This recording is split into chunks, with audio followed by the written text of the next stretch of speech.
Hello, I just wanted to respond to the questions that you had about session 9 by showing this folded Sonobe module and a visual representation of it in this pencil drawing I have down here.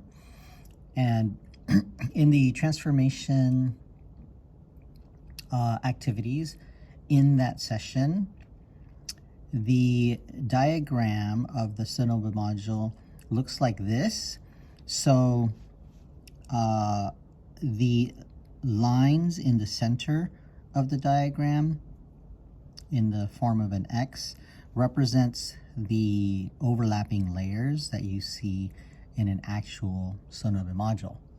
So it kind of forms an X as you see up here, and then these lines represent those parts. So one of the transformations asks that the student fold the Sonobe module with a horizontal crease from left to right. And then the other transformations called for are folds along this line here, which is this one, and this line here, which is this one. So the way I like to help my students process this mentally is by envisioning the line of reflection, whichever one is called for in a particular activity, and consider one side of that line of reflection and its relationship to the other side of that line of reflection. Okay, so when there is a line of reflection, there will be things on one side of that line and things on the other side of that line. Now, if you're going to fold the line of reflection, then things on one side will move to the other side. And that's the part that I kind of wanted to demonstrate right now. So let's just imagine that the line of reflection we're going to consider is a fold along this line. So I'll turn it into a red dotted line in the drawing, okay? Just like that. Now, this line of reflection has things on this side of it, as well as on this side of it. But let's consider the act of folding along this line of reflection and imagining that everything on this side will move to this side, right? So it's that movement that I want to discuss. Basically, if students are prompted to think of a series of points on one side of the line of reflection and how they will move to the other side of the line of reflection when a fold is made, the important thing for them to consider is that that movement occurs also along a line, and the line of movement is going to be perpendicular to the line of reflection. So let me explain what I mean visually. Imagine that we have a point right here, okay?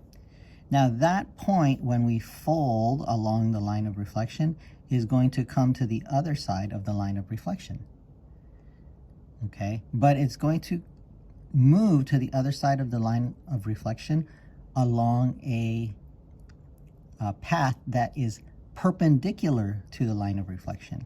So I'm going to draw another line here that demonstrates that path. Okay, it's going to move along a path that is perpendicular, here's a right angle here, to the line of reflection. The other thing that will happen is the position that it ends up in, which is going to be actually be right here, So this point is going to come here. Something to note is that the distance that the point's new location is from the line of reflection, so this distance here, is actually the same distance as its original position was from the line of reflection on the other side. So this distance and this distance are the same, and the movement from one side of the line of reflection to the other side of the line of reflection is defined by a path that is perpendicular to the line of reflection. Okay, so let's consider another point. So how about this one? This one is this distance from the line of reflection. And it's going to travel also along a path that is perpendicular to the line of reflection. So it's going to travel along this path. But it's going to end up on this side that is and also equidistant from the line of reflection as its distance on this side. So it'll be, so let's measure that distance. Here it is. So it'll be about that far away, and the path that it traveled was a path defined by a line that is perpendicular to the line of reflection. So this point will end up here. And if we just did that to for multiple other points, we'll see that these points here will end up over here, right? So basically, I can now imagine what the transformation will look like after the fold.